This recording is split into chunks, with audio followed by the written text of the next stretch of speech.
After eons of serene solitude, the Tussac ecosystem of the Falkland Islands finds itself besieged by threats. Overgrazing, the depletion of seabirds, and the specter of climate change. Yet, amidst these perils, a flicker of hope emerges. A newfound determination to restore and protect the delicate balance of this once vibrant ecosystem. But we can manage the invasive mammals. So looking to, at the moment, do some short-term control, but with a longer-term view to remove them entirely. We expect that there will be a lot more coastal water birds after the eradication. So we're really looking, there'll be a marked change of recovery following the removal of those invasive mammals. The removal of introduced predators will offer these seabird colonies a chance to rebound, their presence driving the vital process of refertilization across the remaining topsoil. As nutrient levels are restored, efforts to save the dwindling tussock are fueled by the rejuvenating forces of the natural world. Falklands Conservation has been leading the effort to replant tussock across these isles, offering hope to this imperiled ecosystem. Ecologist Dave Higgins and I visit an ongoing restoration site to witness the fruits of these efforts firsthand. Recently, we've been doing a huge amount of restoration, so the Antarctic Research Trust on Hummock Island, Falklands Conservation on Motley and Middle Island, and a lot of private landowners as well have been picking tillers out of this and planting it, and we also do it with seedlings. And the bonuses of having this stuff is, one, it creates its own microhabitat, which means you can get hidden in a good patch of tussock and you won't feel this wind that we pretty much get all the time here. A tiller is just one stand of this tussock, so it sprouts. Okay. In fact, that one might come out. Oh. Can I just give you? Yes. Oh. So that's a tiller. In fact, that's 3 tillers. And there you can see you want to pull it out with some roots on. Okay.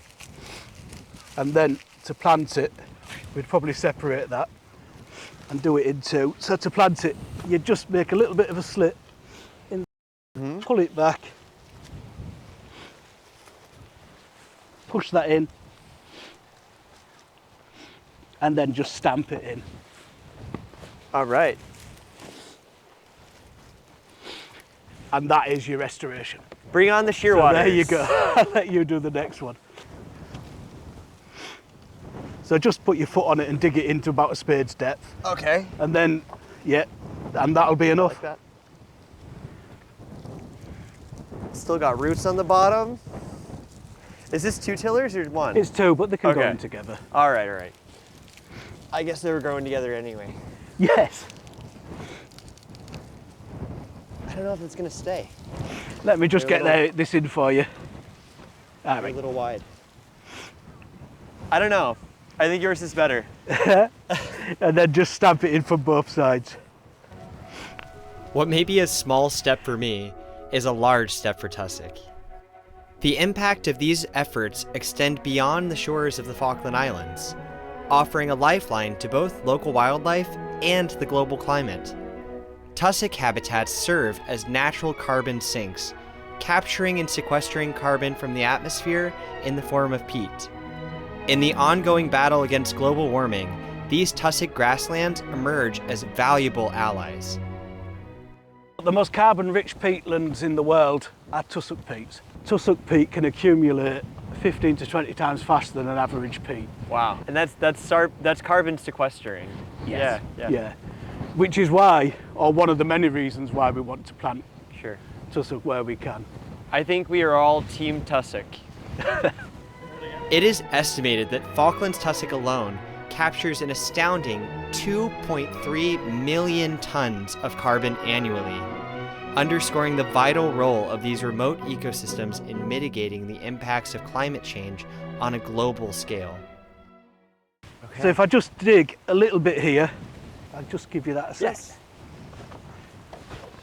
If you remember what the soil was like over there. Right. And you get here and you can see it's really fibrous, you're getting all that plant matter in, and it's reasonably moist. It's wet.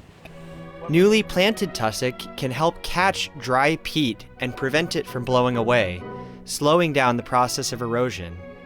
This can help other native plants to get a foothold in between tussock bunches and further enhance ecosystem restoration. So we often get sea lions in this area of the tussock grass. They come in on the rocks down here, they work their way up and they bask. They're one of the species that are bringing the marine nutrients in the form of the feces. That's a sign that we've had sea lions here quite a while ago. That's fairly dried out. We were already well aware that sea lions... You didn't see the sea lion? What? You didn't see the sea lion? Is it there? The other thing we get is the dolphin gulls and the turkey vultures following the sea lions around. Because their deposits are particularly rich still and they'll eat them. And it's what keeps these plants going as well. It's that coupling of the marine nutrients along with the vegetation type. These efforts have not merely resulted in the successful reestablishment of tussock grass. Rather, they have orchestrated the resurrection of an entire ecosystem. What was once a barren expanse now teems with life as the tussock fields are nourished by the life that frequents them. But one question lingers. Have our beloved shearwaters returned to dance their nocturnal ballets over this replanted cliffside? Here we are in a patch of replanted tussock, and we're looking to see if the sooty shearwaters have been able to return to this area to make their nests. Shearwaters may not have been reported on these cliffs for years, but with hope, we scour the tussock for signs of their return. We gotta go back down. I think it has to be like on the slanted land, I think. Okay. So here, let's see if this is active. That bit of down, that's a shearwater feather. Yeah. We found, no, so that's totally an active burrow. No way. Right there, yeah.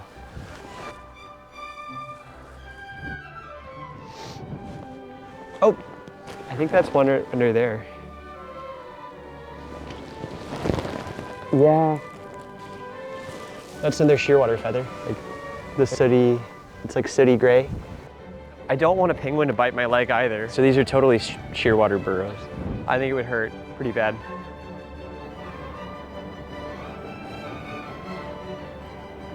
Do you think she recognizes us? I think over here, the tussock is bigger. Let's see. Oh, that's a sooty. That's a sooty shearwater burrow. Look, I think we found a really good spot to wait, hopefully, to see these shearwaters come back tonight. There's a shearwater burrow right here. There's one right here. There's one here, one here, one there. And there's like at least 3 or 4 down there.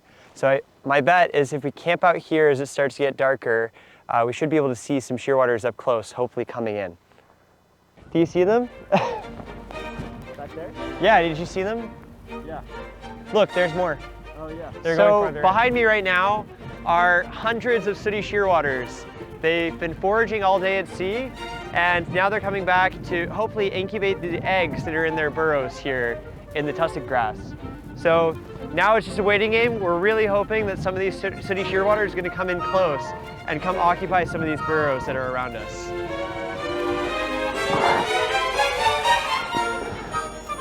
It's crazy. We've got just hundreds of them swarming around us right now. There's so many shearwaters, it's insane. Oh my God, we are not expecting shearwaters here, but there are literally, like, it's more than 1,000 shearwaters flying around us right now. Oh, there's...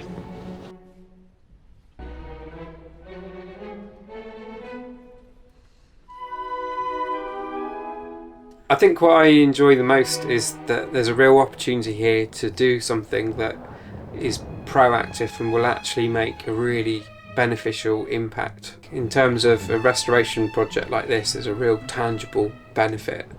It's all positive stuff. It looks like that was going to be a real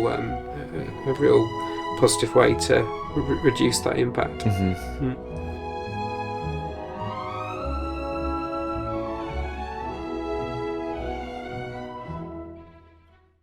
It is through the dedicated efforts of conservationists and the resilience of nature itself that we can glimpse a brighter tomorrow for this remarkable archipelago. Let us carry forward the lessons learned and with the spirit of stewardship guiding us, we nurture hope for the future of the Falklands' iconic Twisted Tangles.